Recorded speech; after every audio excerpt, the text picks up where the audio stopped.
Welcome back there, friends and family. We've got one more regular season matchup before we have officially deemed it CCL postseason time. Austin, where's the time gone? Honestly, what have you done with it? Why are you stealing all the time? That's what I do, man. I steal the time. I don't give it back. You can put the blame on me. I'll carry the weight on my shoulders. I'll do it for the community.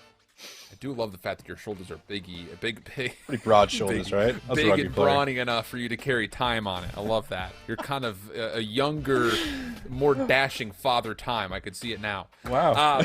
But speaking of having a good time, there's a little golden boy segue for you. We've got number 17 High Point University going up against number 25 Shenandoah University, Panthers and Hornets. Interesting matchup here. Both teams have confirmed themselves into the postseason, guaranteed playoff positions, in fact, avoiding the LCQ. But there is a variety of things that could happen as far as the seeding is concerned. With a win, either of these two teams would then be number 5 overall in this region, which is a pretty hefty tally to bring in, considering that you'll be safe from having to play up against some of the top seeds for a bit, and you'll be able to kind of open up your playoff run with one of the LCQ teams. So a lot on the line here in this matchup.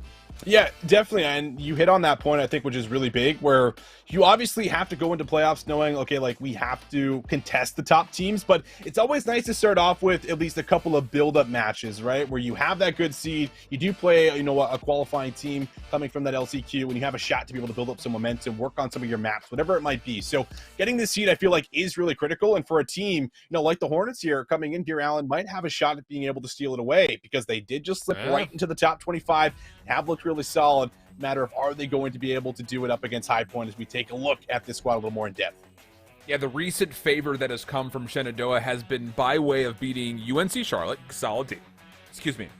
Win versus FGCU, win versus Full Sail, win versus Kennesaw State. But the big one that I'm circling is the win versus the University of Tennessee Chattanooga, a Mox team that had looked really, really nasty. The thing about it is all of those series were hard fought. So you've got yourself a 21-11 hardpoint record. Not the greatest when it comes to top cut teams, but still serviceable. But a lot of the wins, I don't know, maybe they're just Nesloing series. The 2-3-5 seems to be going pretty well at 17-5 and 11-5 for the search and the control. Yeah, it's always something like from a broadcasting point of view, it's like this is never something you want to rely on. But hey, if it's winning you series, then it's winning you series. And if you know hardpoint's your weak spot, then you can kind of, pick and choose maybe your map sets a little bit around some of those map mode combinations. But obviously, Search and Destroy, they're doing something right. So that's something they've been able to consistently rely on. And then if you also have, a really good control record, that sets you up for, if you do take away a really good map number 1, all of a sudden a lot of pressure on High Point, right, to try and steal away then one of their best map mode combinations going in towards the Search and Destroy. And you have to take it away quick because you don't want to go into the same situation that we saw last time around in the last series, down for your 0-2 down. Yeah, that's absolute facts. Let's take a look at Shenandoah, who will represent the home team here, and what the roster will be. Not gonna lie, first time I've actually had a chance to watch the Shenandoah roster play, but it's gonna be Toxic, Helpless, Sid, and Stevo in the mix. Exciting, I think, just generally to see what they're gonna be able to bring together, just off of the simple fact of the matter that, hey, you've been struggling in the hard point. Yeah. You have to figure it out here. And I think the good news and how you get to the top 25 is the fact that you have proven that. Kind of going back to their recent results, you've been doing a lot better in those 1s and 4s. So I'm excited to see who stands out the page for this series for the Shenandoah roster. Yeah, me too. Who could step up, who could kind of take charge like we saw kind of in the previous series here. You can really have a good individual impact that can really change how the game can go entirely. So also taking a look at, how these guys are going to be able to step up here for us. And listen, as you bring up the fact that, hey, they slipped into the top 25, which means that there's obviously been people looking at this squad as a whole thing. Listen, they can do some damage, they can pull off some upsets. So we'll see who the big individual is that stands out today. On the other front, though, for the Panthers out of High Point University, this team has been really consistent in their respawn, and a lot of it is because all 4 members know exactly how to fulfill their role. I think that's been kind of the biggest thing. Watching over Devilish and Brewing in particular, I think that they've really stepped into their own skin. Freedom, really solid. Sexton as well, also very good when it comes down to their individual ability, but I really have to say that for Devilish and Brewing, they have really stepped into a really key position where this team can build pretty reliability, I think, is the word that I'm kind of floating around with here when it comes down to what they provide on any hard point map. I'd say very reliable. Devilish, I think, in particular, feels like I see a little bit too much of him at times on my timeline from just highlight clips. So I'm sure we might get a little bit more of that too today. Much of him. Yeah, maybe there's never too much of it, but I've definitely seen a lot of it, I guess, maybe is the rephrasing there. However, I think that these guys also, bring a lot to the table for as far as what we get. And, High Point is one of those really good teams that is good at outslaying you as well as being very proactive. So things that you're going to have to kind of keep an eye on here if you're the Hornets, making sure that they don't just completely start to take over the map very early. Well, let's take a look at what those maps will be here for this best of 5 series. Again, when it comes down to the opening hard point, it really does feel like any map is a good map for High Point.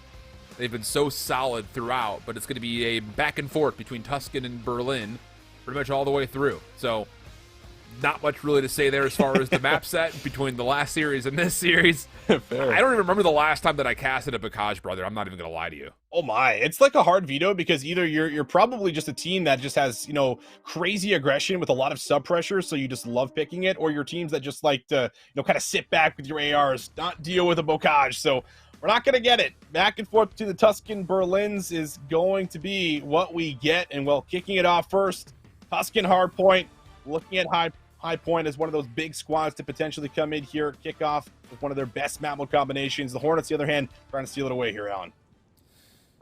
We'll see how things unfold. Colors will be a little bit backwards here on this first map, but we'll do our best to at least give you the verbal confirmation and everything. Sniper rifle for Brewing and Freedom. Wait. Is this an... You just got a 3-piece. Are they 8-man sniping each other, though? Is this some kind of a gentleman's handshake where everyone's sniping? What is happening? All right, Sid's not doing it. All right, so now the subs in the air. Maybe it was just like an initial thing. First life, you pull out the sniper. I'm not sure what it is, but Devilish is snapping. I'm here for it. Finally, we're starting to get some of the automatons in plays. I think it was just the initial life. I love to see it from both of these guys. However, it is High Point that gets away with the majority of the time and might get the remaining 15 as they clear up a couple more members in the middle of the map. What the hell just happened? I don't know. I love it, though.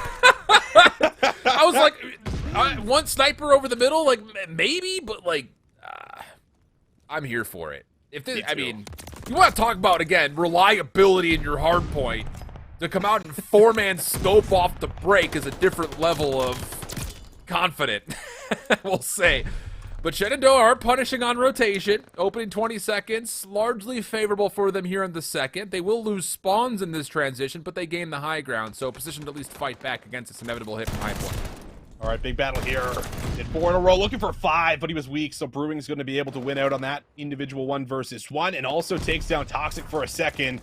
And that's going to, of course, leave Stevo a little too isolated on the point. Brewing, the last one, pushed forward, trying to do a little 360 turn and burn, and takes down Helpless, as this apparently is just going to be a highlight reel from here on out. That's what we're learning.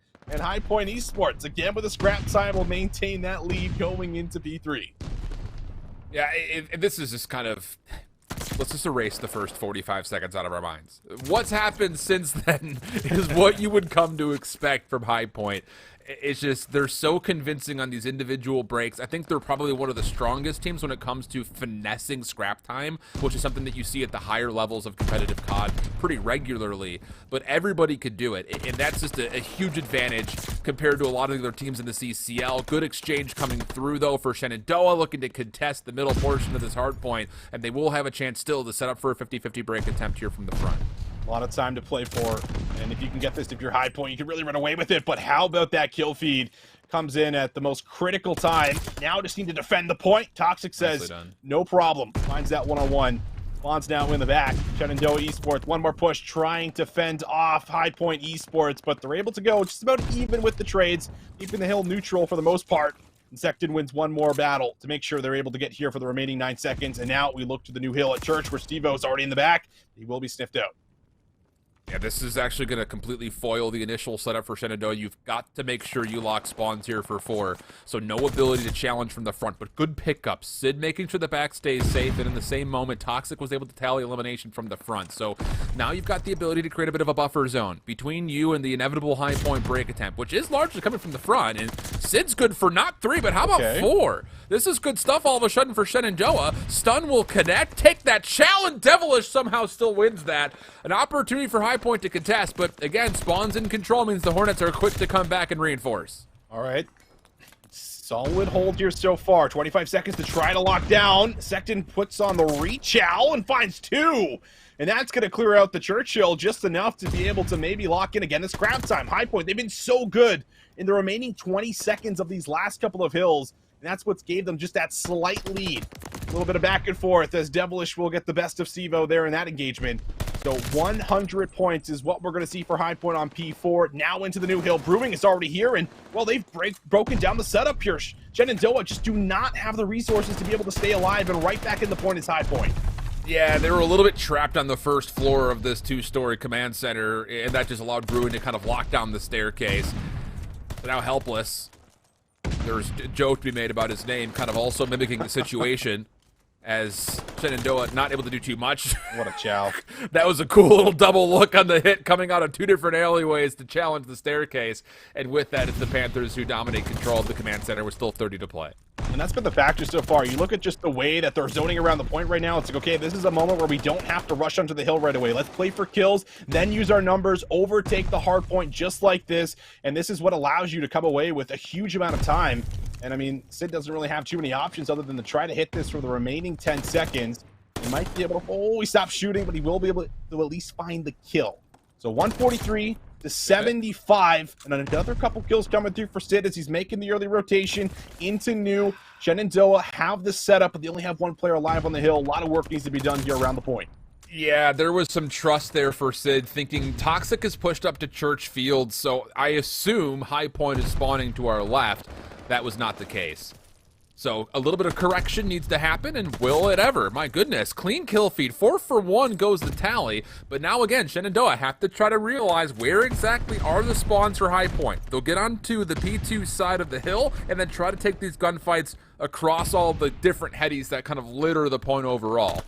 Devilish through mid-map is going to be the last Panther remaining to try to make a play through mid.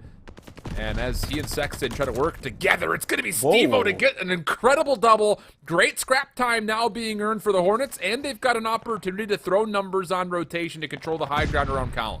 And that's one of the first hills where the remaining like 25 seconds hasn't gone over to High Point Esports, where they only let, a good like 8 seconds go over. That's fine, because now the lead, at least you're able to make a comeback off of it. It starts here on P2, and Freedom, I don't know how he wins that battle. Sid got the first 3 shots, but still loses it.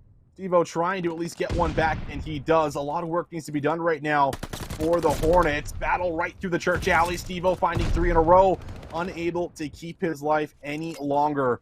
But Shenandoah still keep numbers around the point. They're slaying out right now, Alan, and they're keeping them pinned to the back of the spawn right now. High Point got some work to do.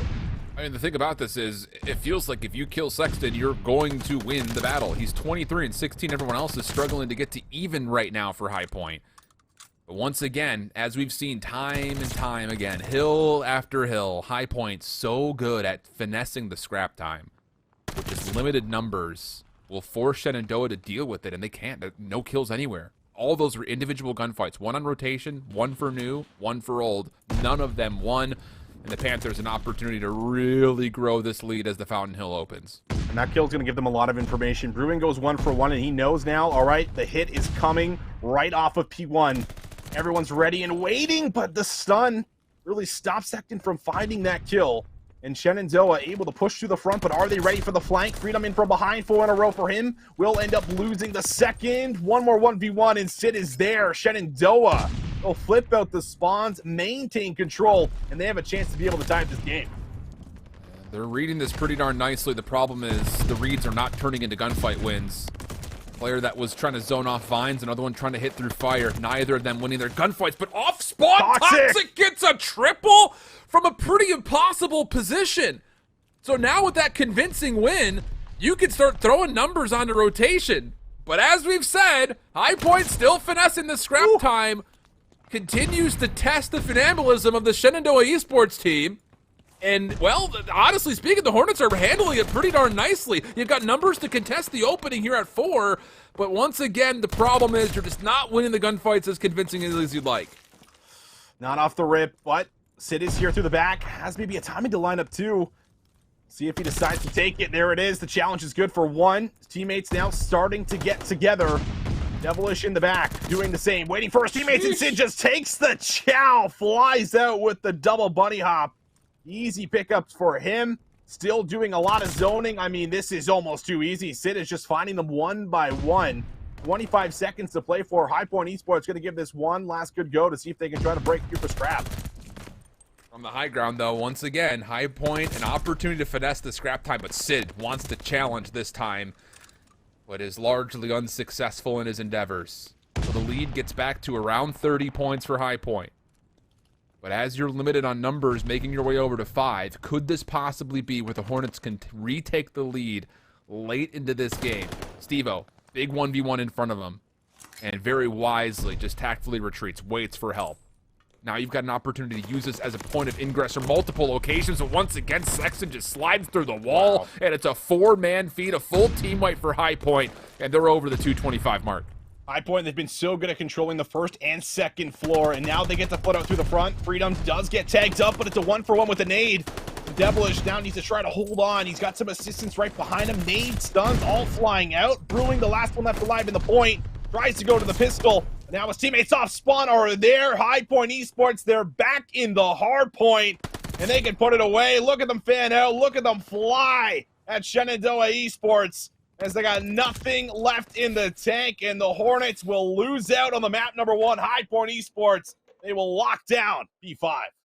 So many things that could be said about this map, but I think the one thing everyone is going to remember is the 8-man off the rip sniper battle. Yeah, I think that one pretty much takes the cake. But whew, that's an unbelievable triple, by the way. We mentioned that as Toxic was coming off of spawn, it would have had to have been miraculous, and from his perspective on the play of the game, oh, was it? But goodness me, I do have to say, though, for Shenandoah, you did just about everything that you could to try to steal away a map from High Point. It's difficult to beat this Panther roster in Hardpoint, but boy, did they ever give themselves a look. Oh, they definitely did. I mean, very impressive with the way that they were able to at least bring that one back. There was a couple of key moments where it's like, if they break into church a little bit faster, hold some time, like that could be a totally different story. But for me, it was the P5 differential both times on both rotations, where it just felt like High Point were so good at locking down like that mid alley as well as like that bottom floor. And if you're only ever hitting, you know, from one direction, like you're going to get stunned and knitted out. Even if you're exchanging trades, like teammates are coming off that close spawn from the rooftops, it makes it almost a little too easy unless one player is coming for a long route trying to create a pinch play. It's just too easy for you to look at just a couple of doorways and just continuously pre-aim that. So really good job coming through for the side of Hardpoint, because it was looking like they might have slipped up a little bit. We take a look at the stats. Second, of course, 34 and 23, definitely a strong game out of him. But my favorite part, Alan, is when you see everyone over, you know, a minute of hill time. Everyone doing the job, understanding that this is a team game. It's not just about going rogue, finding kills. Everyone's making sure they're on the objective, collecting points. Yeah, it really is just good collective focus where it needs to be. And that's the thing about it, is it's not just everyone getting in the hill. It's any given member coming off of a spawn feels confident enough to finesse scrap time, which if we were to go back and relook at it, I would largely say maybe every hill but 2 hills. If you were just to tally the last 20 seconds, I would be willing to wager that maybe every hill besides 2, High Point won the majority of the last 20 seconds of those hills. So do the math. Let's just say that you pulled 10 seconds out of the... How many hills do we have total right there? 5, or 10. Total, I think 10. 10, so that's an extra 100 seconds or so if you were to pull 10 seconds out of all the scrap. So it's a lot of seconds. It's big. It's a lot of seconds. It adds up quick when you're only going to 250, doesn't it? But as we get into this is where things start to get interesting, though. That's right. You know, and I've been caught, you know, in this kind of dividing line on the fence, if you will, where this High Point roster will come out and they'll showcase themselves after a very significant win and be like, oh, I'm all aboard the High Point train, until they play Search and Destroy and Control. And then I'm just like, what is happening? Why are they so mismanaged compared to how they play Hardpoint? into what they show on the 2-3-5. On the other front, this is where Shenandoah has really started to come into their own, where you're finding good control on the tempo, the pacing, and your identity across both the searches and that control. In my mind, win condition for either of these two teams is to take your opponent's strength. So that kind of puts Shenandoah, you must win the 2-3, I think. And for High Point, if you could find a way to take either of these two maps, you may have just established a series win in its own just by doing that. That's exactly it. High Point, if they can show us some kind of adversity throughout this game mode, some kind of progress, I think this sets them up really well heading into playoffs here. But Shenandoah, the Hornets, I mean, this has been their game mode. This is where they've been the strongest. This is how they've been able to pull out, a couple of their map 5 wins, so to speak. So, are they going to be able to keep this 2-3-5 kind of trend they've pulled off through the CCL season alive here in the series? That is going to be the big question. They slip into the top 25, and now it's kind of time to find out why they've slipped into this top 25 here, going into what will be a Berlin search and destroy. But a lot of pressure coming in. I mean, we saw the last Berlin. It was full of all kinds of games. The fact that we just got, 4-on-4 snipers off the rip, I'm curious to see what we get off the rip going into what's game number 2 out. Could you imagine they just start every map 4v4 snipers? That'd be so dope. awesome. Not going to happen. Ooh, does Freedom actually see that cross onto Sid? Does not look like it. He's attempting to challenge any players that try to aggressively get over to B. Little bounce pass off of the frag stun combo. Does not connect. Sid staying safe is a key element to this Shenandoah defense.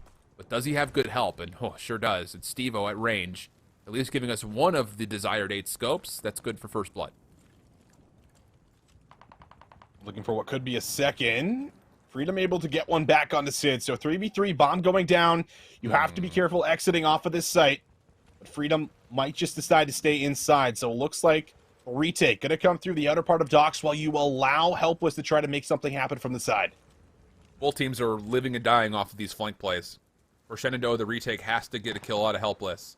For the post plant, you get an elimination out of Devilish, you may have just won the round. And with that kill from Sexton, it looks like it's going to be good. Skeevo, though, has an automaton to work with. Catches an angle onto Freedom. Knows where Devilish is. Has the 1v1 lined up, but runs out of ammunition. Does he take the chow? Devilish pops up. The scope is hit, and it's a 1v2 for Steve-O. Give him 3 in the round. Wow, what a play coming through for Steve-O. I mean, a great read on knowing where both players are, but I feel like Freedom just gets a little too antsy there. He flies out of the back door when he's the one that's responsible for playing his life. Devilish can't get the bomb checks. He is simply there to be insurance in case the kill does come through, but the kill should only ever come through when it's close to being at the defusal time of about 7.5 or so. That doesn't happen, and because of it, an incredible clutch play comes out. Looks like we might have lost a player in the process, and I mean, rightly so, because that was kind of surprising. I feel like for the most part, players can't believe it themselves, Alan. Pieced off the wrap. Easy. Easy map 1. Round 1, rather. Wow. And the thing about that, too, for Shenandoah is, as soon as you get that first kill onto Sid, if you're High Point, you got to be thinking, we're good to go. Yeah, Steve-O got the first blood on the cross, but you take care of the only defender on the B site and you get the bomb planted, you have to be thinking cruise control. Not only because the only way Shenandoah is able to retake that is if they clear out the back warehouses, in theory. That's what it should have happened. But you've also got a player on the long flank that can deter any retakes just from the front if you do get challenged outside of the B site. So it looked like everything was going swimmingly for High Point, but these are the same things that have been kind of ill-begotten, their search and destroy over the course of the entirety of the season. Don't overchow that. You've got the round 1. Don't overchow. I mean, that's literally the fundamentals of S&D. When you talk about winning out on rounds where you have numbers, they're on a timer, like they are forced to clutch, and the only way they can win it is if you give it to them. And I mean, you can't even blame Devilish for the second kill because he's got to check, right? He's got to go, yeah. And it's a crazy shot that ends up coming through to connect onto him. And it always feels really good, to get hot early with the sniper as well, meaning that you might be willing to bring this out here for multiple rounds, offense or defense. So we could be in for a really exciting Berlin Search and Destroy once we jump back into it. But definitely one where you're almost kind of happy for the break because that's a fumble, that's a misplay, a blunder that you did not did not capitalize on it, a round that you should have won. So it's almost nice to probably take a bit of a reprieve, take a little bit of a break. Be like, okay, guys, like we can't let that happen continuously. And it's a team that is really strong in Search and Destroy because they will constantly punish us for this over and over again throughout this entire map. The biggest word that's coming to the front of my mind right here, if your high point, is discipline. You just have to be more disciplined in your search. Because I trust that their creativity and the depth of their playbook is probably pretty significant. But if you're giving away advantages, I don't care how prepared you are. It's, you know, LA Thieves 2.0 essentially at that point. So we'll see. That said, though, for Shenandoah, I thought I'd crack a smile out of you with that one. That was savage, man. For Shenandoah, though, I think, you know, obviously you ride high off of that, but I still have questions about that defensive setup towards B. I'd be really curious to see how they're going to adapt, because it's not just the fact that Sid is trusted by himself with the only help being Steve-O on the cross with a sniper rifle. Sid is playing that with an automaton, at least at the moment. So if you're going to play that far forward, you're essentially telling us that you have to go 1-for-1 or play a little bit more reserve so you can keep your life and really get that automaton to shine when it comes to clearing off that pier side of B. Yeah, it's a pretty important part. I mean, if your sniper player is not alive, if your AR player is not alive, or if they're not getting information for you, and then the player that's playing, you know, close up on the site, if any, then it can be really difficult to kind of maneuver around those calls if you're even getting them. So definitely have to put yourself in like these positions where you're getting information, but also not getting caught, not getting picked. And that's when we get to see those little sniper battles potentially come into play, where it's like all of a sudden the other player starts getting a little hot, you get shrugged off of those crosses, and you put a little bit more pressure on the sub player that might be playing defensively inside of the site here. So we'll see how that continuously evolves going throughout the entire Search and Destroy. And it looks like we are just about ready to load back in. And the one thing that we've been getting more so out of Berlin has been like the constant back and forth between bomb sites, where there isn't a lot of maps where both bomb sites are actually attackable. It feels like there's always one over the other, but Berlin is one of those maps where you can consistently go to either one depending on the game plan here, which is always why I think we put a little bit more pressure, or at least we take a little bit more notice on the defensive teams and how they're setting up, what they're taking away, and how they're rotating / over-rotating in certain situations as we get further and further into those rounds. So see how that also kind of comes together going back into the map. I do feel like this map is the biggest exemplified map of a chess game in Search and Destroy in Call of Duty.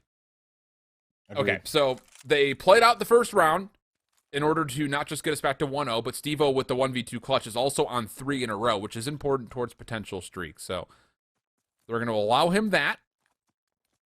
And Shenandoah is going to kind of scramble around here. This will be inevitably a delayed hit towards A, but I don't believe they've thrown any nades yet. These are just dry peaks, and it's puzzling to say the least, because now you're just looking to play just vanilla gunfight trades. Unfortunately, Sid does get the response onto Freedom, but you're completely lost for information here if you're Shenandoah into what else is around A at the moment. You definitely are, and they haven't decided to drop the bomb just yet, so it could give the defensive team, you know, more time to play retake, work from the flanks, which is exactly what Devilish is doing, but it's a great 2v1 challenge through the back to make sure that numbers stay in favor of the Hornets. Bomb now going down on A, Toxic watching right over top.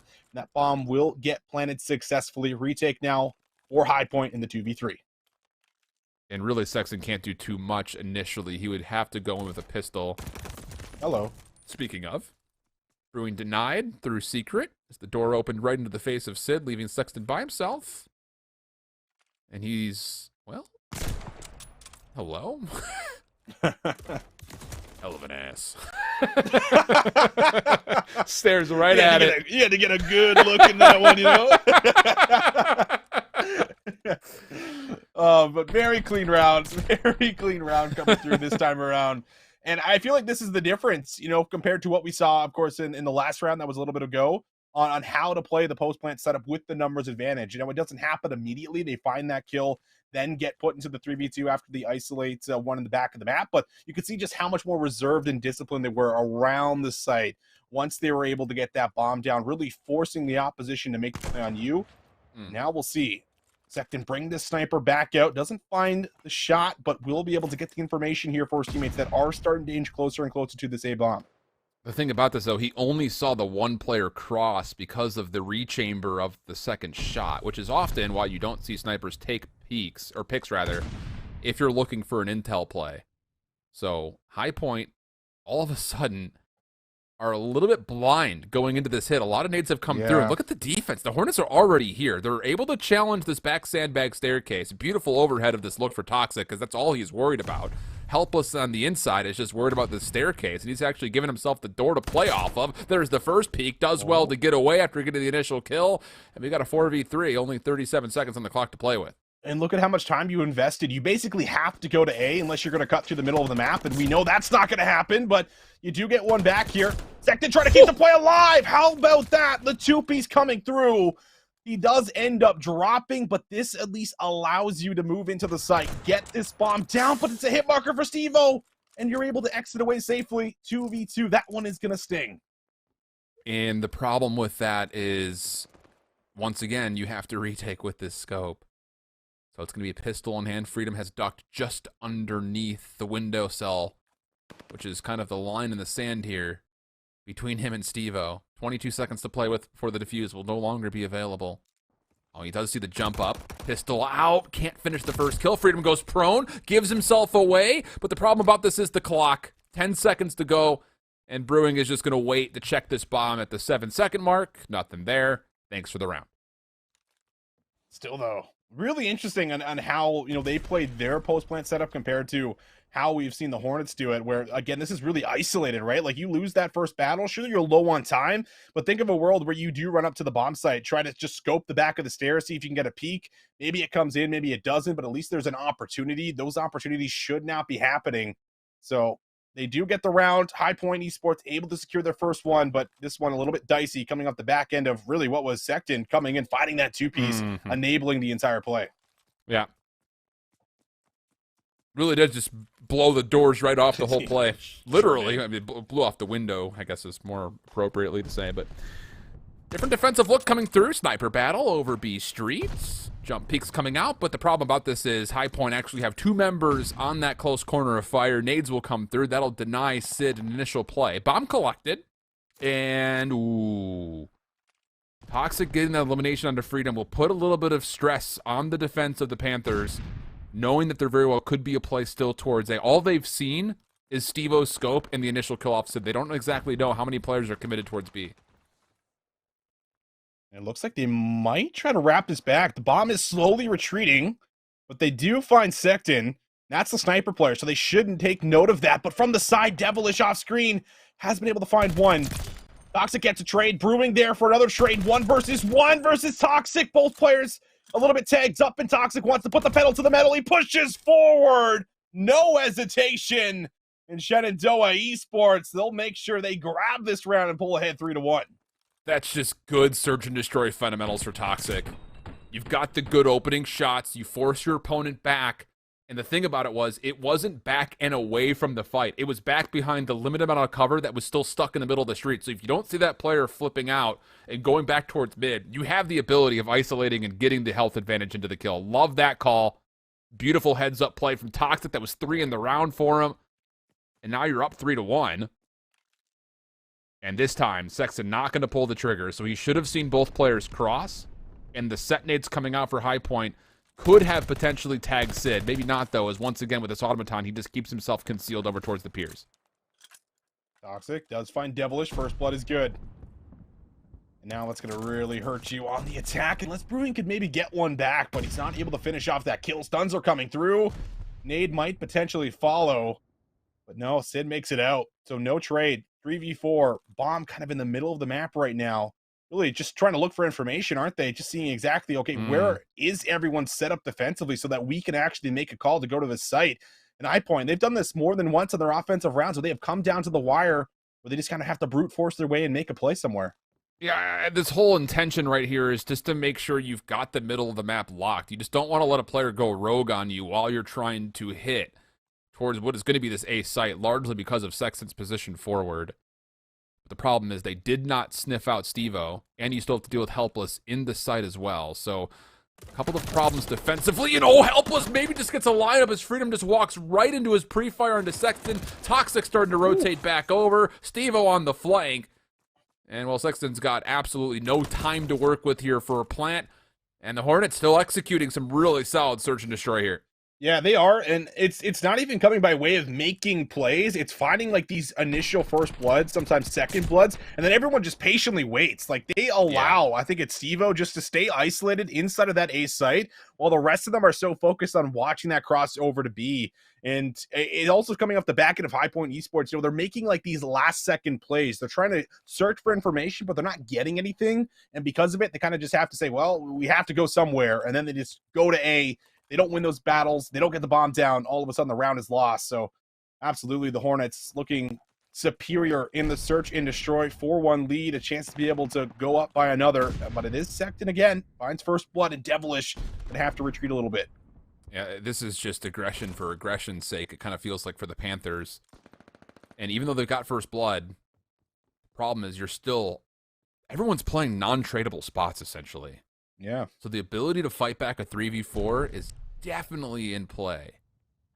But the thing about this is, you want to talk about that key word, discipline. This time it's being executed on. The Panthers are not overstepping, and the Hornets are looking for a mistake. You got two players still in the deep side of spawn, and Sid will clear out mid to work with, but there's still the question of how do you get onto either of these two bomb sites. Well, if they can get through Freedom, that could be your way. But Brewing watching over the middle of the map. He has that P5 cross.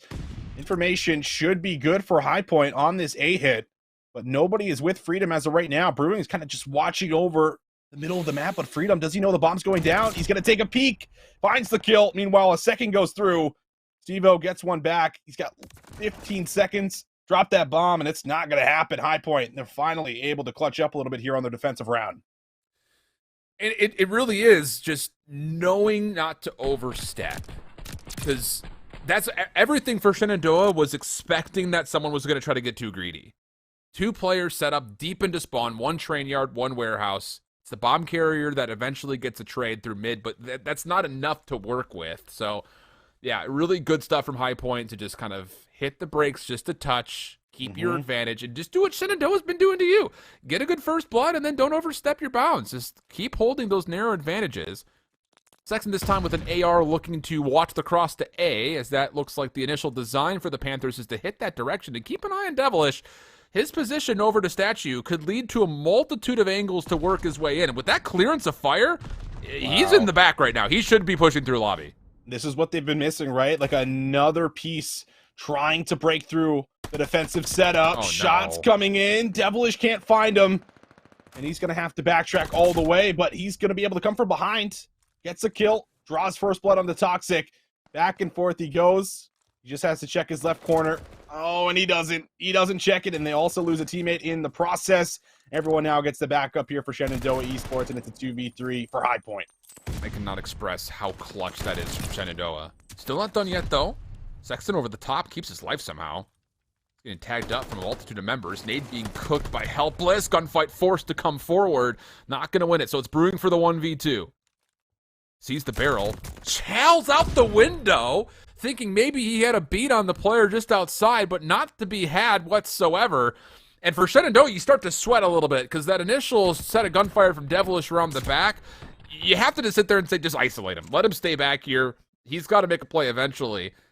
And you kind of give up a life, but the good news about Shenandoah was the gunfight from the front from Stevo stopped any initial play for High Point to get a quick plant. And that little delay was everything in letting that defense collect itself. Shenandoah 1 round away from being able to tie this series up.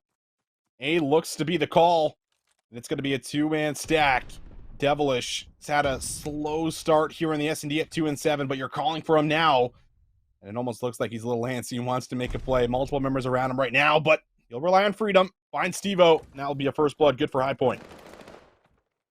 And if you are High Point, once again, just contain this play. You don't have to overchow it. Just contain it. You've got mid-map control. You know nothing's at B. Toxic in the back of the map, right near the train yard kind of gate, is able to take him down at range. Now that's going to create some doubt. They've cut sound completely here of Shenandoah. So Freedom is in a 1-for-1 spot. He doesn't know what to look at. He's just hoping his timing is good. And look at Brewing. He's rotating back over to B. This doubt that's been created is great news for the Hornets, but Freedom deals with the bomb carrier, takes the second gunfight. Helpless is at probably 1 HP, and the pistol gets it done. A huge double from Freedom. Freedom, I mean, you're only really asking for one, but he gets you two. And now Brewing through the middle finds another one. High Point Esports pulling that one back. A 2v3 situation, and you're thinking the collapse. It's looking good there for Shenandoah with the way that they approach that site, but Freedom just able to read the first one, snaps to the second with the pistol on his foot, I think, on the way out. Yeah. Something crazy like that to be able to deliver the two-piece. And that allows them to at least get another round here. Still a lot more work needs to be done, but a solid round coming through for High Point, being able to make this one at least competitive. Quick hit to B. No nades. We're just throwing our lives here. And okay. With no nades being tossed, Sexton thinks he's got the ability to run forward onto B. Or pardon me, Sid thinks that. It's the kill from Sexton initially. It will be traded, but this is a 3v3 where Shenandoah have no mid-map to work with. They have to try to flood this from the street, and there are so many angles the Panthers can work with to deny this play. It just comes down to the timing of it all. Because if Toxic can take down a kill quickly, the ability for a seamless retake is definitely in play. Devilish making a risky wraparound, but Brewing, he finds two. Wow, bro. And how about that? High Point Esports, they hold on, they rush for the bomb with no pre-nades or stuns coming out at the start. It's just by way of running into the site and dropping the bomb. Wow, my goodness. They're starting to do this, Alan. High Point are bringing this one back. I cannot express the small detail in not throwing nades. Sid thinks that there's no hit towards B, so he just runs forward. You think, oh, no nades here? I can just take this B site, no problem. But he's got like probably 3 different Panthers watching him.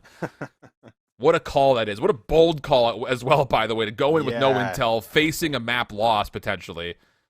But regardless, we move on. Shenandoah looking to once again set something up towards A. This time Brewing is here to help by way of top fire third. A mailroom stack just below him, and Devilish has already gotten onto site, and look at the long flank coming out of the Panthers. Both Sexton and Freedom are trying to get around the back towards Warehouse, and Toxic hasn't seen this. Toxic should find a freebie unless this corner's checked, and nope, Sexton doesn't check it. And he's like, probably like, dude, he hasn't even moved out of spawn. His feet are just glued to the ground. And that's going to be an easy pickup here. That's really going to enable a lot of this play, but you still have defense on the point. Devilish could spoil it all. He finds that first one, ready for the second. Spots him and gets a glimpse of him. Doesn't fully commit to the challenge just yet. Sid waiting for the trade, but it doesn't happen. And Devilish, he's able to get out with his life for now. The problem about this was he was trusting that Brewing could watch his cross, and he didn't expect that Sid was going to take the ego chow. Good long-range gunfight coming out. Freedom, looking to see if Sid's going to exit. He will communicate this, that he's still in the site. He has to wait for Brewing, though. They have no idea where Toxic is since that initial kill from the warehouse gates. That's the next big problem that High Point have to figure out. And Brewing is... He's got to go. Yeah, bro. What are you doing? Get on your high horse.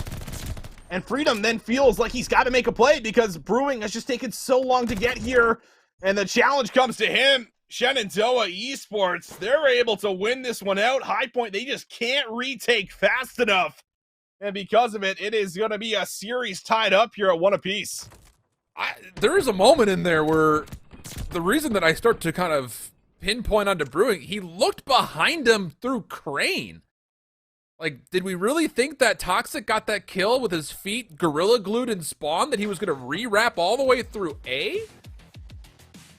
Ooh, not sure about that one, but this is what we've been talking about, Austin. Yeah. The search and destroy problems for High Point come in some of the more elementary things about search and destroy, and that's something that at this point in the season, you expect to be cleaned up, and it just has not been. So those plaguing problems have not been remedied, and that takes us into a 1-1 map count, and as the records would suggest, the series has followed suit. Hardpoint, convincing win for High Point. Search and destroy, convincing win for Shenandoah. And the biggest thing about that is, as we take a look over the remaining statistics, kind of foreshadowing into map 3, that also statistically has been a super success rate for Shenandoah comparatively to High Point, who have struggled in the controls. Yeah, they've struggled in the controls, and you don't want this to go to another search and destroy. So This is, one of those maps here where you're looking at a respawn team, like High Point Esports, that really needs to come out here and actually win the control. I think it's going to be going, back over to a Tuscan here. So there's a chance to try to implement a lot of what you were doing right in the very first map, but obviously control a much different beast here. And, as you even take a look at, some of the performers that we did see from Shenandoah, you're looking to see if you can get the same level from Toxic, who also did have a pretty solid map one, Alan, right? Where he had a couple of big plays with the 3 pieces in the back at P3, looked really good here in the S&D. So, if you can carry this over from, Shenandoah here in the Search and Destroy, and the good parts, at least from the map number 1, you might have enough to carry through on the controls like you've typically been doing. But High Point, I mean, this is, where they have to shine. This is the respawn team. This is where you need to find a win here versus a team that might be strong in control. Man, there's this lingering shadow of doubt that just continues to just roll in like a warm front on a cold day for High Point. I don't even know if that is what creates storms. You'd feel those, right? It's like warm humidity's coming, the storm's brewing, something like that, right? Something like that. We at least have the ability to say for sure that something is brewing on one of these two teams because one of the players named that. I've got these Golden Boy segues going on today. You're on a take roll. us to break. Get me out of here. We've got a map 2, obviously tying us at 1. Tuscan control up to backside of the break. Don't go anywhere.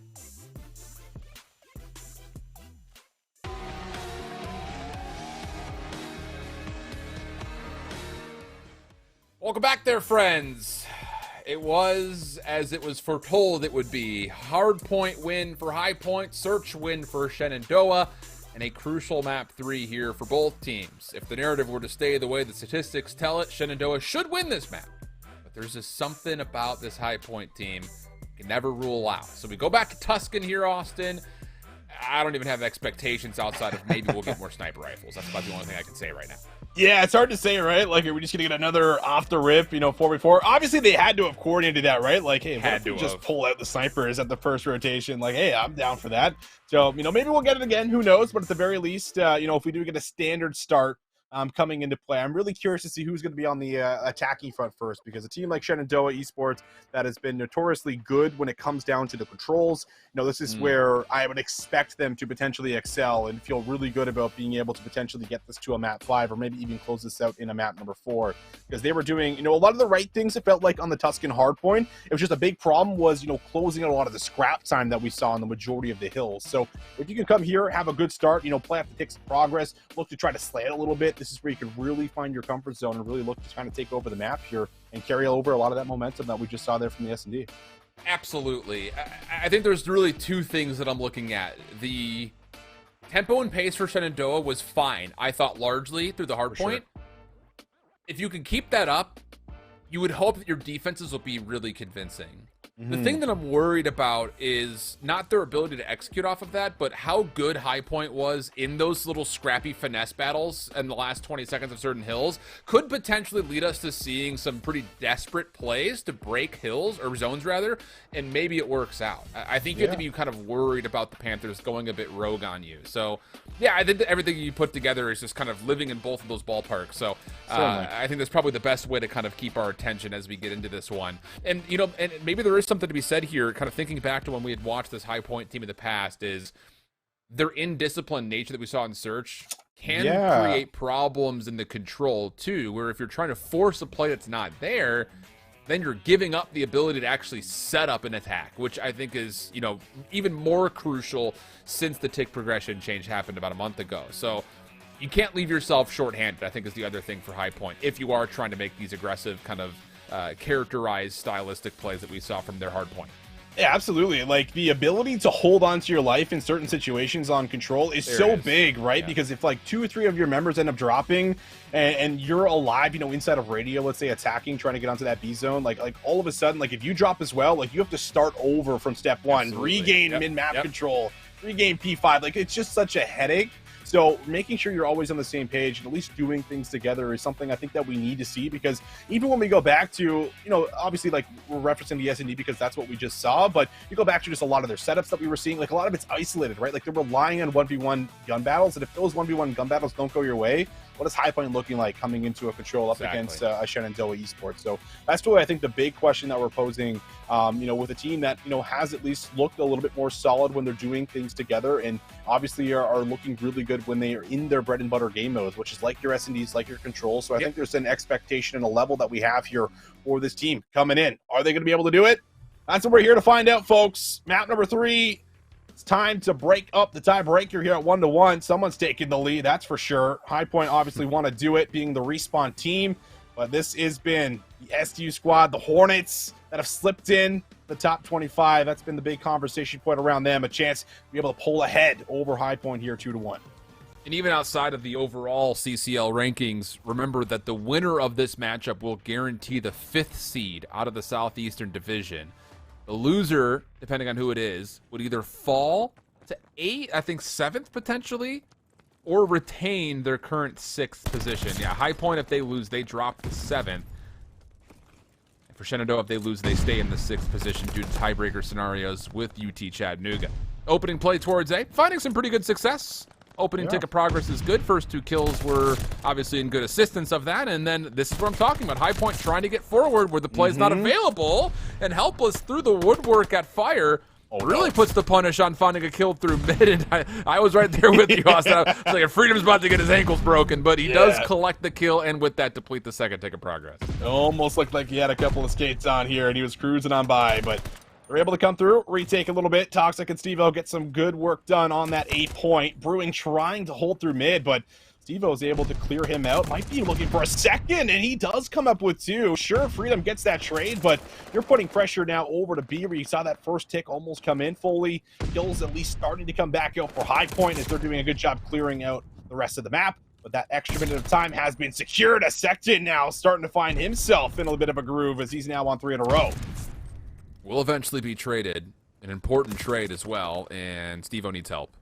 Devilish has got him completely pinned down. Help arrives. Good double chow coming out. My goodness.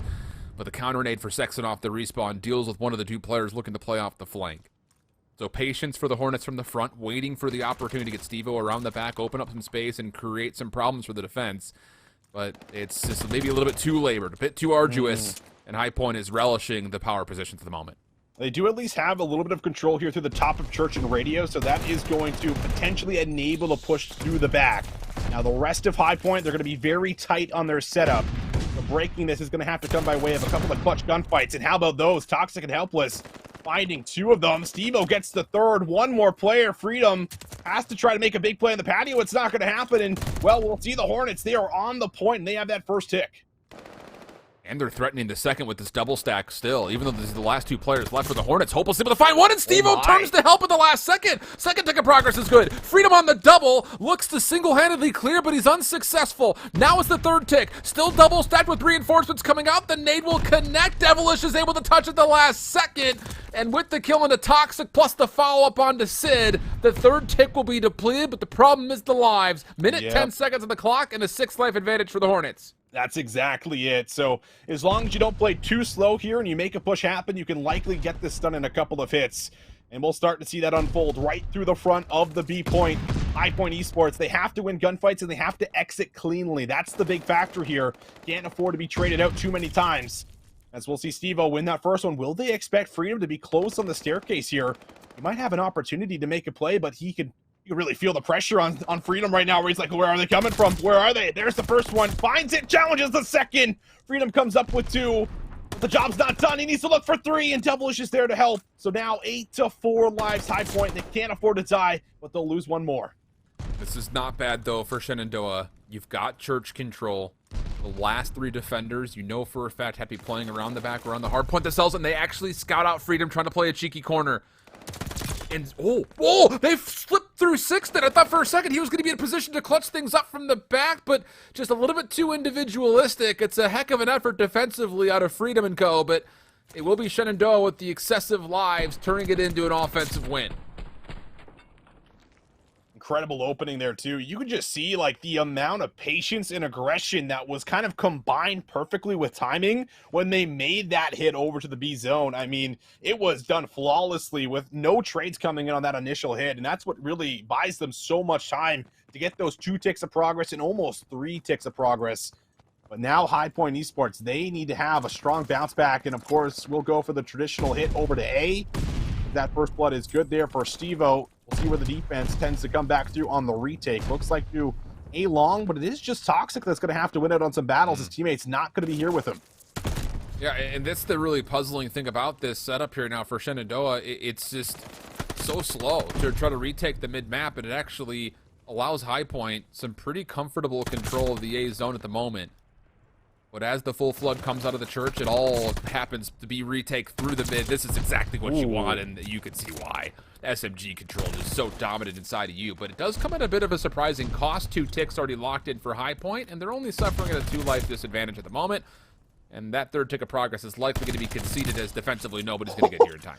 It's actually just took down all 4 players here in the span of 20 seconds. As he says, listen, I might not have my teammates on the map, but I'm still on the map. And while we see the kind of impact he can have, as that will be the A zone. Done and dusted. Full minute of time now will be added to the clock. Just under 2 minutes to start working over to B. Very passive setup, I will say, defensively right now for Shenandoah. Just kind of watching from every angle, seeing where this push is about to commence. Yeah, and this is a really good read from Freedom, about to say, like, you just don't know what's over towards P5. The player in the middle of the map is watching for you to cross, and you do read the player deep defensively, but Sexton's still alive. And as he clears out the back, he can try to pick apart reinforcements off the respawn, but he misses out on the glide by about 3 bullets. So now Brewing takes his position in the advanced spot forward. Takes down Toxic, no problem, but Sid was the bigger issue, and you can see why. Shenandoah, easy 3 kills on the bounce, and Freedom, the last one left, I think touched the zone, and yeah, they're on the hunt for him, and that'll be an easy 4th kill. Yep, certainly will be. Live still very healthy for both squads at the moment. The big problem here going to be the clock for High Point.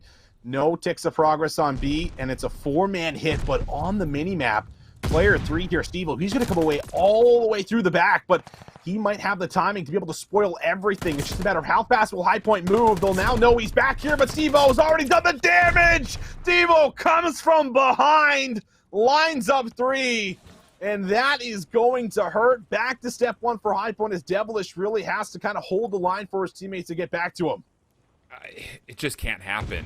You have to clear everything. If you're going to set up a 4-man hit from the high ground in front of B, you have to make sure no one's behind you. And it just felt like we were all just kind of walking forward, and if we don't get point of contact with somebody, then there's nobody here. That's not the case. The same problems that we've seen for the entirety of the regular season, largely for High Point, really starting to showcase itself once again. Devilish individually trying to make a play forward, has to because of the clock, taken down, and now it's desperation moments. And it doesn't look like anyone's really going to touch unless Freedom can make another individual play happen, but he may have had the opportunity, just missed out on the extra half second he needed to touch the zone, and Shenandoah will go up quickly 2-0. They're looking pretty good in the control, aren't they? I mean... Yeah, sure are. The back end of just that initial offense where it sparks the entire play with the 4-man hit, get a couple of ticks on the zone, and then you look at just how convincing that defense was, where they don't even let ticks of progress come through, that it's very disciplined around the point, very good at always keeping someone alive at the back of the map. And now High Point, well, they're going to have to win this defense in order to keep this one going. Long-range battle. Sid says no problem. 3 in a row, kicking it right off here in round number 3, and already looking solid around the 8-point is Shenandoah.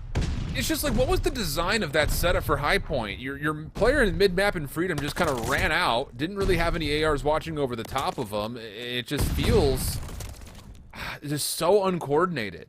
It really does. But at least you're able to off respawn, clear and stop the second tick of progress. But this is where I start to worry about the Panthers. Are we going to overstep again? You've got a significant advantage to the middle of the map here. Just use that. Brewing is on a good heady. Just keep this position. There's no need to overstep your bounds. Well, they are going to push it up just a tad bit. Stevo able to punish 1. Trying to reignite a play right now for Shenandoah. It looks like a couple of rotations now being made over to B. But Shenandoah have the majority of their resources now starting to move through A. So we'll see if they actually catch on to this. It's going to be up to Sexton. Trying to read this pistol. Good for 1. Reads the second. Almost snaps onto the head of Stevo. But he'll win out on that battle. And Brewing, I think, right there with that one, will be able to get a good read on where the rest of the play is coming from. And he's also now 1 off of that glide bomb. Oh, that was the last thing you wanted to see Toxic do, is run out and allow Brewing to get the free glide bomb. But Toxic and Brewing both on 7 in a row. Allow glide bombs to be earned for both sides. I'm pretty positive. And with the zone being locked at A, you're starting to work for church positioning if you're Shenandoah, and it's working out pretty nicely for you. Yeah, really nicely now. You get both players that were defensively trying to lock down this position. Brewing off spawn is going to be challenged and denied. And oh boy, it's happening, Austin. Life lead back in favor of the Hornets, and they have full clearance to play around the high ground at B, including this position at Patio. How do you recover here? That's the question. Can you battle back with Patio using your stuns and nades? Freedom going to do a lot of the heavy lifting there with that first engagement, because that is going to make sure that at least the Shenandoah members aren't going to be at the front of that hard point, or rather that zone.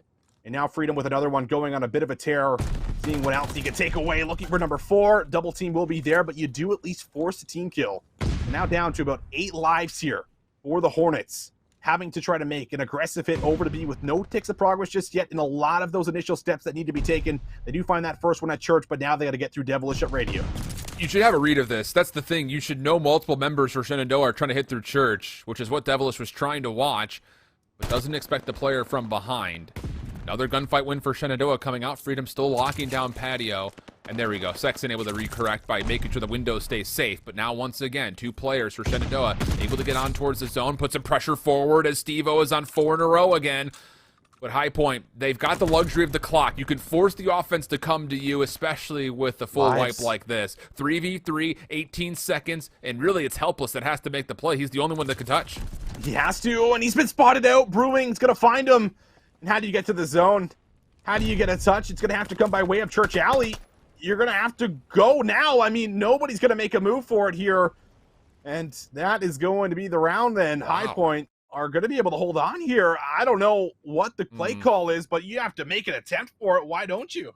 Why not? Yeah, I think you absolutely do. I think it's just another one of those instances where just subconsciously maybe Shenandoah's not thinking that High Point's going to play disciplined. High Point's going to go try to play for trades, and maybe you just get both kills before the clock expires. But, you know, on the other side of it, High Point was playing a little bit more disciplined. You've got high ground control. You could force the offense to come to you. Pretty much as soon as the clock hit 40 seconds and it was like a 13v8, you played from an advantage the whole way through. So, good adjustment for High Point, at least in the end. Stun check defensively for this 4-man flood through B. It does lock things up pretty nicely. Good supporting aids coming through. In the end, well, the rifles are already pointed up and ready for this hit. The attempt for the Panthers to go to B has been immediately shut down. Yeah, it's a quick 180 turn, wasn't it, from a couple of members after losing their 2 subs. Like, all right, let's go over to A, guys. It didn't work out.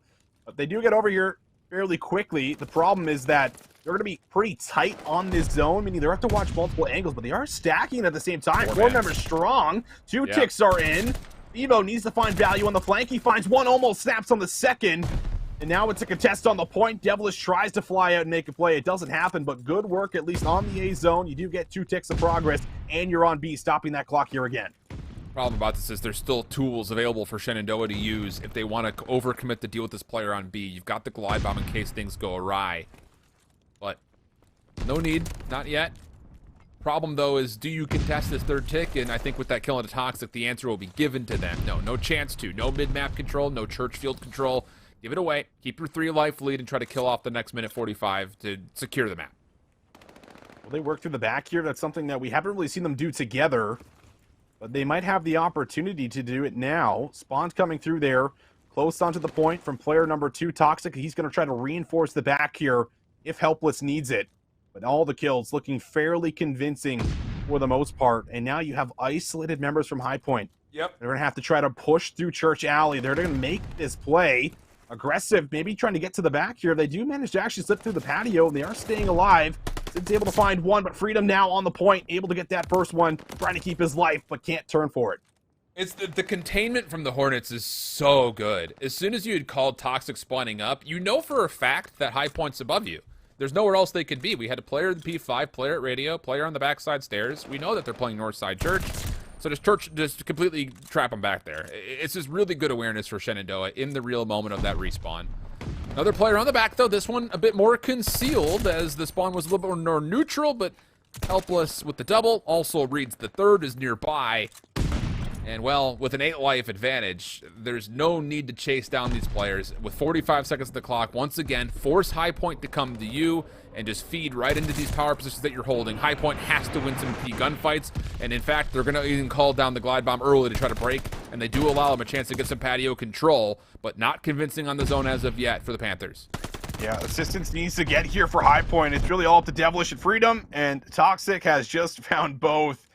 Meanwhile, you have now trying to worry about getting through the middle of the map here, where it's all about step one. 25 seconds left. You don't have the time to go all the way around. You're going to have to win individual battles right from the front, and you're going to have to do it with only 6 lives. Might not even take that many. This could be the final push right through Church Alley, right to the top of Patio. Devilish and Sexton, they do find kills, and they will get a touch. That's 3 down right here for Shenandoah.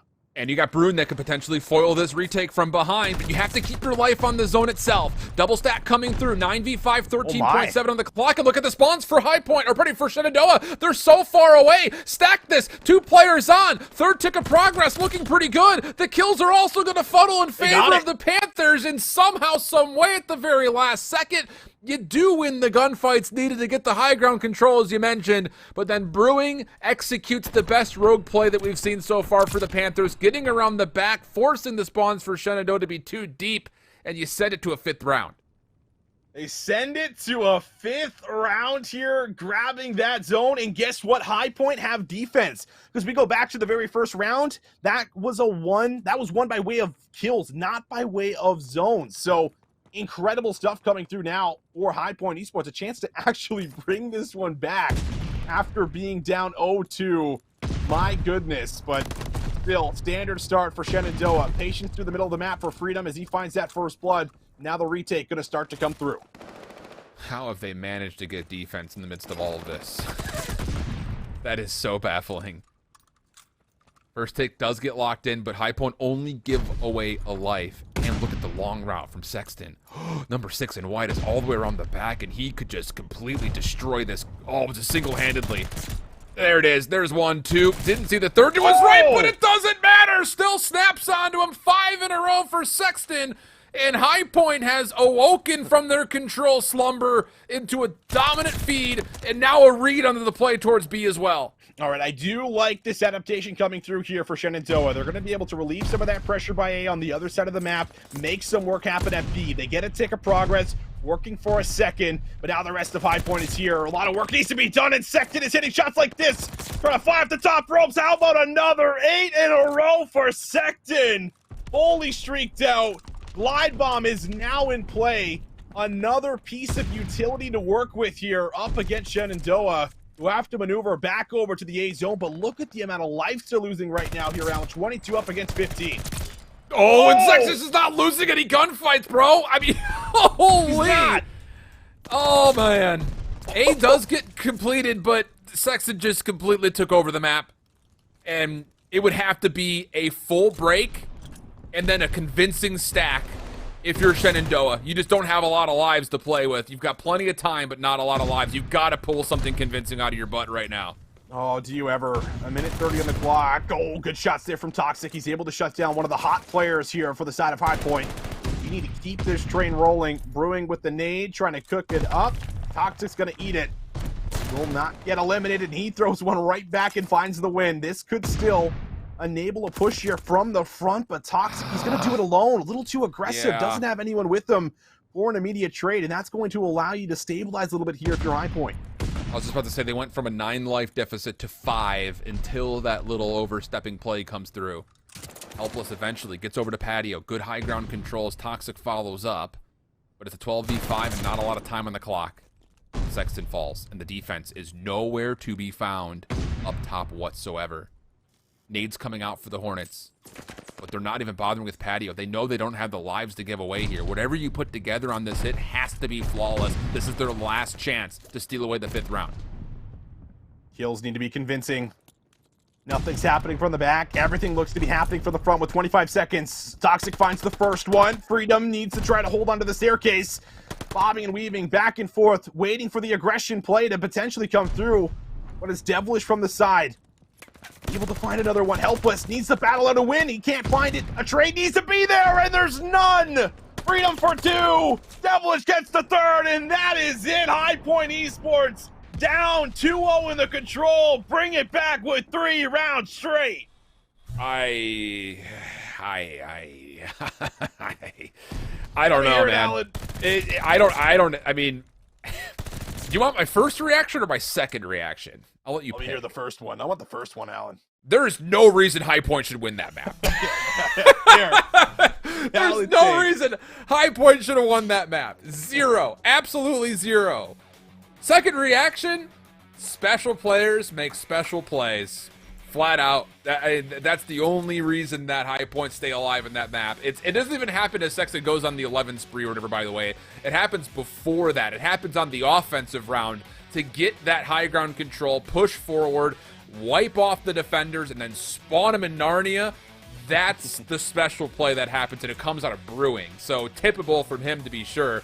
And then to sneak away a round 5 defense somehow, and then let Sexton just do Sexton things is just it's unreal stuff. We'll see it again because it was the Steve O show to start. By the way, he went 43 and 31. But Sexton on that late spree at the very end, it was 11, by the way. He was able to get himself close to 41 and 37, nearly 5,200 damage. Good grief. Yeah, 5,100 damage here from Sexton. Oh my God, that is insane, Alan. Like, the moment where they saw that, you could see the turning point where he just starts finding 3-4 players in a row. And you could just see, you know, Shenandoah all of a sudden just start to lose a lot of that confidence, start to lose a lot of that map control, having to battle out from the front. Sexton just puts on the pressure here. And I mean, Steve-O's doing a good amount of it on the other side here where, you know, he is taking over the first couple of rounds. Like, he is one of the main reasons they're up in that 2-0 advantage, but not being able to close it out, you know, really stings. And a lot of it does come back to that first initial round where they win by way of kills and not by way of zones, right? Like, that is really the big factor in why we see that round 5 defense end up coming in there for High Point Esports. And they make sure this time around they don't throw it away. So much cleaner throughout the entire last 3 rounds. And I mean, that was one of the map mode combinations that you needed to take off a hot Shenandoah that is known for their 2-3-5. That sets them up beautifully now going in towards that next map. I'm still shook. Same. I'm still kind of shook from the opening ripoff on that Tuscan hardpoint with the 8 snipers. Being honest. Snipers? Yeah, I'm still thinking about that one too. It's just, oh man, there is so much to be said about both of these two teams, especially leading into a playoff season that both of them are going to be, as we mentioned, confirmed, not needing to play in the regional quals, just right into playoffs. You just got to be better on the modes that you're bad at. It's like super easy John Madden comment, just don't be as bad as you are, but don't be bad, just be good. Yeah, that's fair. It's only simple. It's not simple, right? The thing is, you know, getting off of the High Point 3 rounds in a row, now immediately the microscope gets pointed at the Hornets, who have been historically bad at hardpoint and just got beat up by a 4 sniper off the rip setup by the Panthers. So I'm over embellishing. They didn't get beat up that bad, but they were getting outmatched, outplayed, and generally outpaced. So yeah, you got to show up from the favored side of P1, set the tone. Get 40 seconds plus here for the Hornets. Yeah, you got to have a strong start, and that's a couple of great early engagements here for them. Sexton is going to be able to try to get one back, but the rest of his teammates are going to fall. And now Devilish might be able to make an individual play. Sid, I think, might be onto it, though. Shots coming through. They still know where they're spawning, but Freedom and Brewing winning a couple of battles now could get pinned into the back here if you're Shenandoah. Have to be a little careful, but Brewing's actually just going to flank all the way around.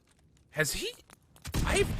I can't lie. I don't think I've ever seen a player with 20 seconds left make a rotation like that, but if he knows for a fact that Shenandoah is going to continue to spawn dockside, then maybe big brain. I don't know if he actually realized that. I think he was thinking he played for the flip there to get that back scrap time. Didn't expect the Hornets were still nearby. So the break is ultimately successful, largely off of the backhand of Freedom's triple. And now as you have the Shenandoah Hornets on a hard rotation to 2, they will open the hard point favorably, but the problem is they're not controlling space around it, so you're forced to bunker here if you're Shenandoah in the initial time. Yeah, let's just get a lot more effect in this game. That's all I'm going to say. 4 and 2, 3 in a row again. This rotation has been strong off the back end of getting to the back. Can they actually win the gun battles inside of the hard point? Devilish needs to do it. He knows there's a second nearby, and he can't lock him down. And Secton also loses that battle through the very back of the spawn. So you at least get in for a second here if you're High Point Esports, but it is by no means in your control up until Freedom gets that 2-piece. And now that is going to basically guarantee some of this scrap time here for High Point Esports. Yeah. Here we go. Oh, and Helpless is now on his lonesome once again. And there's really nothing you could do from this position besides just block spawns. Hope that help can arrive quickly, but no one's coming. Oh, boy. This is another one of the situations, the back 20 seconds where High Point was so successful on Tuscan are coming to life again. But the thing is, with High Point not getting any deaths in the mix, you don't know that there's a player in the back. And Helpless, they might spawn now in. It kind of reveals himself, turns that into a double. The spawns will completely flip. Freedom on 4 would love to play for Shrieks, but he's got to play for his life first and foremost. And he's unsuccessful in the endeavor, but High Point still get back to 3 first? Wow. Did Shenandoah just spawn with cement in their shoes or what? I checked how it's looking right now because they can't touch the hard point. They can't get in. Devilish is still alive. He's still picking them off, looking for a couple more. Able to find 4. Devilish pops out for 5. How about that play? Doesn't matter if you have the close spawn. You are not breaking inside of P3, says High Point Esports. Debo gets in there for a bit, but it's only going to eliminate a couple of seconds. My goodness, High Point able to battle back from the front. And now this is a rotation you have to hold on to here if you're the Hornets. I just don't know what else you're looking for if you're Shenandoah. Your solo player in the back gets 2. Your reinforcements are coming through fire. Get into the hill with your guns up towards the front doors. Huge mistake for the Hornets. Can they counteract it with a solid hold here at 4? At the moment, you don't think it's very likely because Freedom's already in the back. But Sid's watching, and with this lockdown position for Helpless, an opportunity maybe to block spawns, but Devilish will follow up just as his teammates responding. So the flip will come through, but the first 30 seconds are really not bad at all for the Hornets as they continue to fight from the front for even more time. Stuns, nades, everything being thrown at this hill. And none other than Secton finds 2, tries to fly through for 3. Not going to happen, but it sets up his teammates quite nicely to be able to push out a little bit here from the front. 15 seconds to play for. This scrap time might actually end up going over. This is a good time for Shenandoah. Actually, a solid hill altogether. Yeah. As it is going to allow them to get back in and not really put too much pressure on them to be able to accumulate a lot of time here on P5. But it is the early setup. Looking very solid for High Point Esports as they have the control and they have the zoning.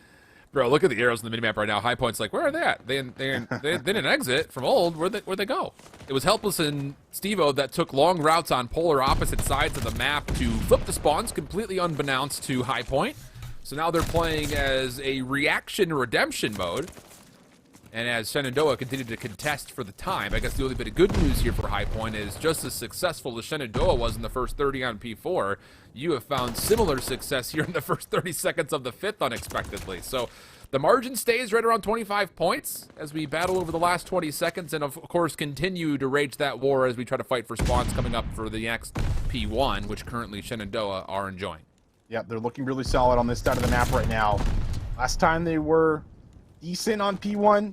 This could be a chance to really take control, but as the kills come through, Brewing actually now could contest this. This is more or less a 50-50 for who could actually get control of this P1 hill. Toxic from the side takes out a teammate, but will take down Devilish in the process. And now the rest of his teammates also starting to get a little involved. Brewing needs to hold the line. Hill is contested. Toxic comes through. 14 kills now for him. Finds the head of Brewing. Rips it right off the heady. Looking for another as it is Toxic really versus the world right now, holding the line and making sure his teammates get back here for some reinforcements in the point. Yeah, a part of that as well, by the way, is Sid making a rotation through mid to clear off the top side of the train platform so you know where to look if you're Shenandoah defensively. So there's a little bit of assistance happening on both fronts as both players had gone on a bit of a streak. And in fact, Sid is still on one, 4 in a row, continuing to put a play through mid-map. And I will say, the difference between Tuscan and Berlin right now for Shenandoah is they're denying the ability of High Point to play for this finesse scrap because they're getting a player through and challenging the rotation much more regularly than they were on Tuscan. So as far as the stylistic change is concerned, Shenandoah much more successful in the back 20 seconds of hard points here on Berlin compared to Tuscan. And this is a really clean opening as well. Already one player isolated. Devilish has to bounce out of the point.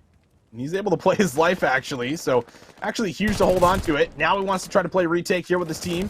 1-for-1 trades. Freedom from the back. Might have been able to break this one open, but Helpless will shut him down. And now it's one more 1v1 inside of the hard point. And it will be one here for the moment for Shenandoah. But Brewing, hot off the respawn. Able to get presence back inside of the hard point. But look at the spawns for Shenandoah here. Yep. They will get the flip for P3. The scrap time might be secured, but High Point, they have a lot of work to do here on the rotation. Yeah, so 2 good lessons learned here from Shenandoah. If you're in possession looking at the scrap time, throw somebody very knowingly through the middle of the map to force High Point to have to respond to rotation. If you're going to miss on the scrap time, send everybody on rotation. Make sure you win the upcoming setup. Now, the thing about this third hard point, will they be waterlogged here on Crane again, where they're not playing far enough forward? At the moment, this is a very reserved setup of lobby where you're trying to hold down to street control, and as they lose their AR in the back, spawns are now in jeopardy. So is the hard point, and High Point just waltz on in once again. Not a good hill here for Shenandoah. Well, still lots of time left, though. And the spawn's at least still here for Shenandoah, but you got to get inside of the hard point. This is the same problem we saw last time at P3.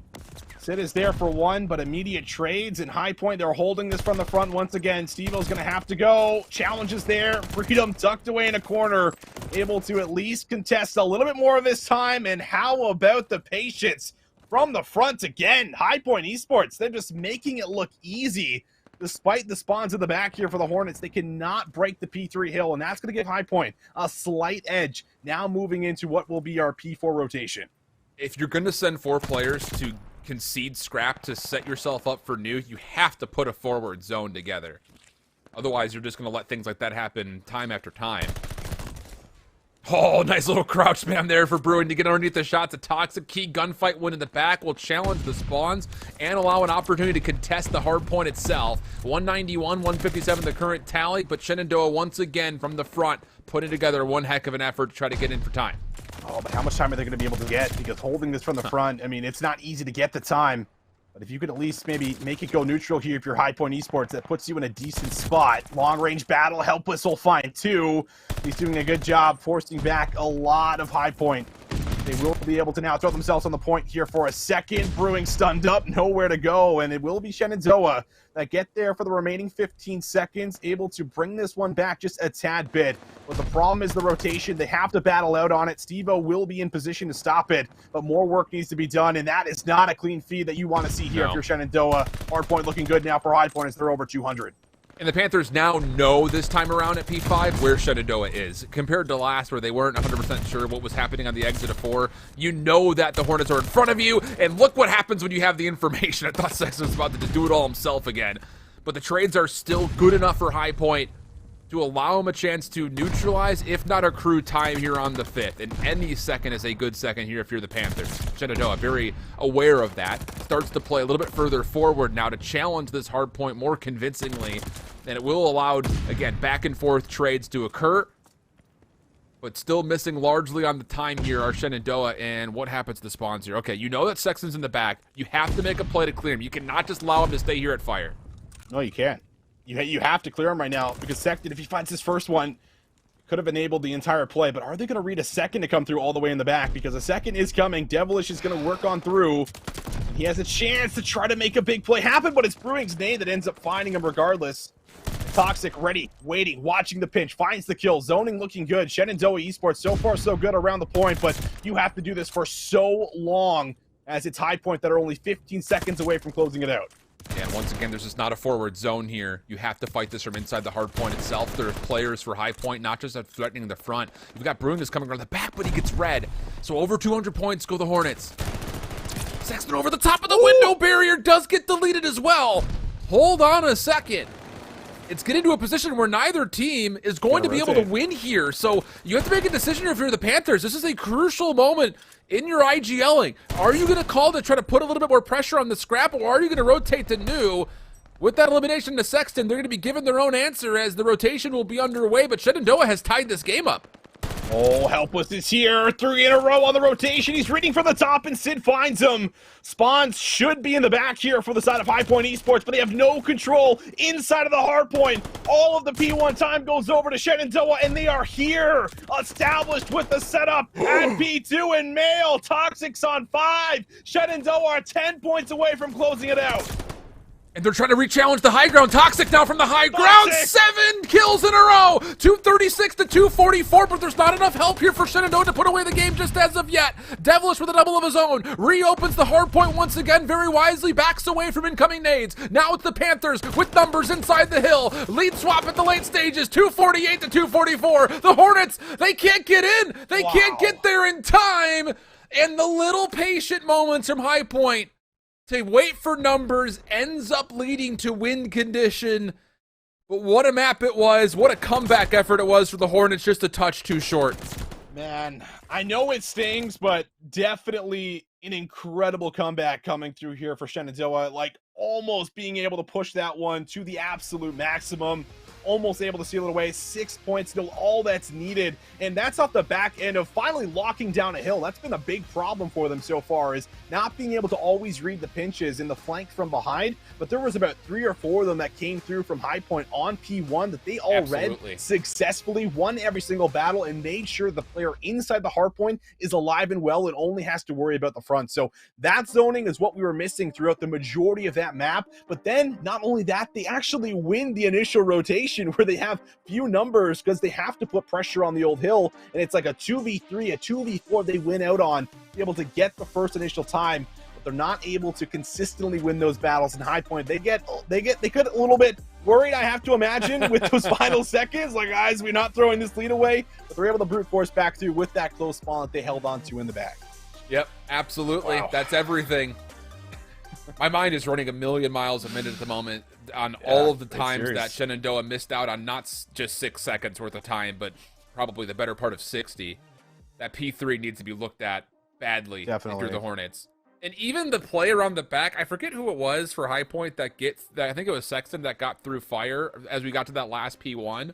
The fact that Shenandoah just held ground to wait for him to challenge is a huge mistake. Because here's the thing about it.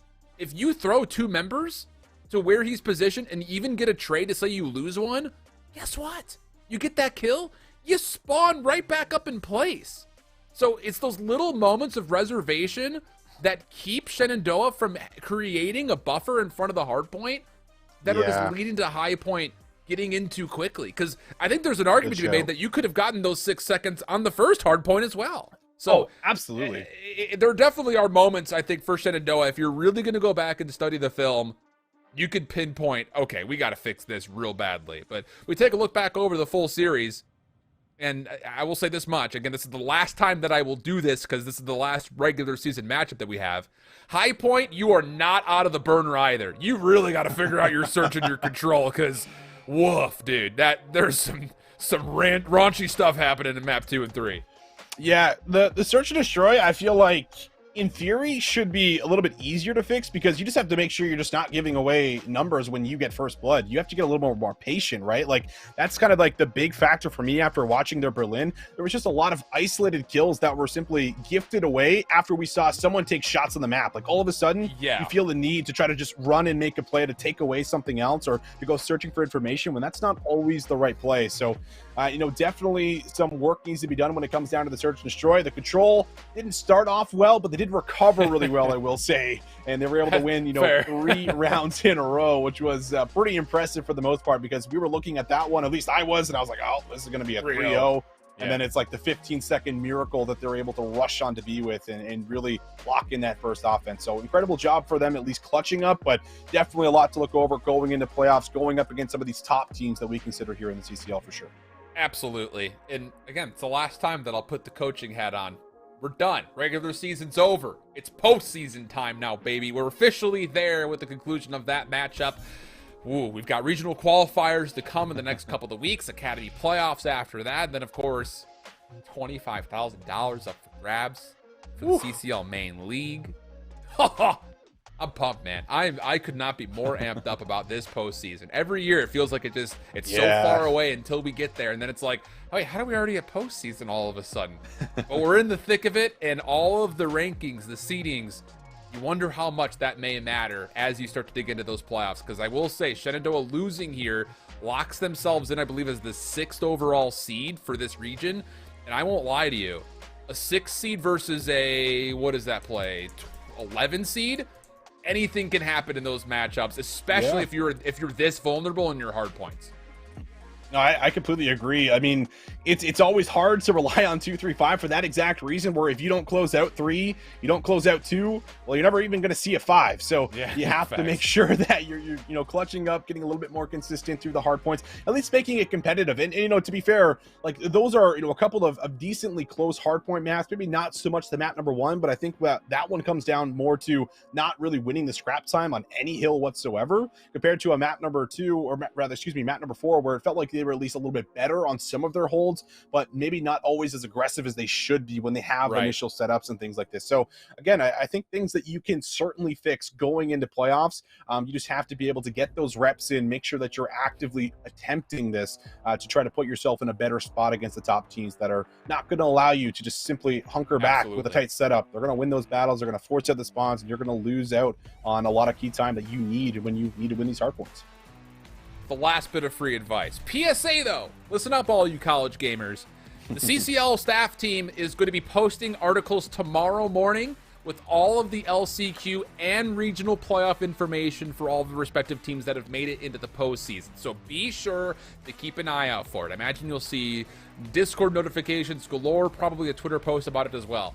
So make sure you're staying tuned with everything going on at the Discord and at Twitter for all of the postseason information, whether that's regional playoffs or LCQ, if you found yourselves in the postseason. Don't miss that critical information, because just don't miss it. You don't want to miss it. It's postseason, baby. We got a lot of money on the line, a lot of pride on the line, and a lot of fun matches just like this one that are going to be gracing us on screen in the next couple of weeks.